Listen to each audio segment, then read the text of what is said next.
சென்னை பனையூரில் உள்ள புதிய அலுவலகத்தில் 9 மாவட்ட செயலாளர்களை தற்பொழுது பாமக நிறுவனர் செயலாளர் அன்புமணி ராமதாஸ் ஆலோசனையில் ஈடுபட்டு வருகிறார்.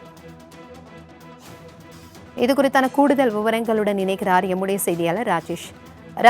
தற்பொழுது பனையூரில் உள்ள தன்னுடைய அலுவலகத்தில் மாவட்ட செயலாளர்களுடன் அன்புமணி ஆலோசனையில் ஈடுபட்டு வருகிறார்.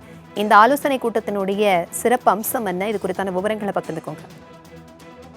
வணக்கம் பிரபாவதி. பாமகவில் புயல் அடித்து ஓய்ந்திருக்கிறது. இந்த நிலையில்தான் பாமக தலைவர் அன்புமணி ராமதாஸ் சென்னை ECR பனையூரில் உள்ள தனது புதிய அலுவலகத்தில் முதல் முறையாக 9 மாவட்ட செயலாளர்களுடன் சந்திப்பை நடத்தி ஆலோசனை மேற்கொண்டிருக்கிறார்.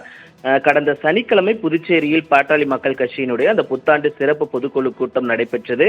இதில் மாநில இளைஞரணி தலைவராக முகுந்தனை நியமிப்பது குறித்து தந்தை மகனுக்கிடையே, அதாவது பாமக நிறுவனர் ராமதாஸ் மற்றும் பாமகவினுடைய தலைவர் அன்புமணி ராமதாஸ் இடையே ஒரு வாக்குவாதம் என்பது எழுந்தது. இதனையடுத்து பல்வேறு சர்ச்சைகள் எழுந்த நிலையில் கடந்த சில நாட்களுக்கு முன்பாக தந்தை மகன் இருவருமே சமரசமாகியதாக தகவல்கள் எல்லாம் வெளியாகி இருந்தது.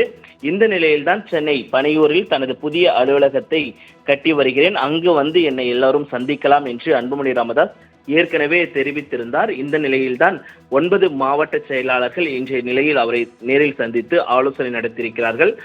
இந்த சந்திப்பின் போது பாமகவினுடைய மாநில துணை பொதுச் செயலாளராக இருக்கக்கூடிய AK மூர்த்தி, மாவட்ட செயலாளர்கள் நிர்மல், ஏழுமலை, வெங்கடேசன், மகேஷ்குமார் உள்ளிட்ட 9 மாவட்ட செயலாளர்கள் சந்தித்திருக்கிறார்கள்.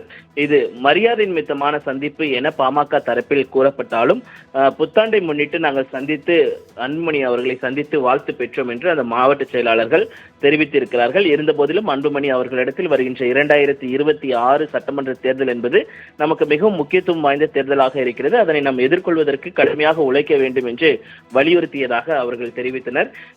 முதன்முறையாக அன்புமணி 9 மாவட்ட செயலாளர்களுடன் தன்னுடைய புதிய அலுவலகத்தில் ஆலோசனை நடத்தியிருப்பது என்பது சற்று அரசியல் பரபரப்பை ஏற்படுத்தி இருக்கிறது. சற்று உன்னிப்பாக கவனிக்க வேண்டிய ஒரு சூழல் என்பதையும் பார்க்க முடிகிறது. பிரபாவதி, தகவல்களுக்கு நன்றி ராஜேஷ்.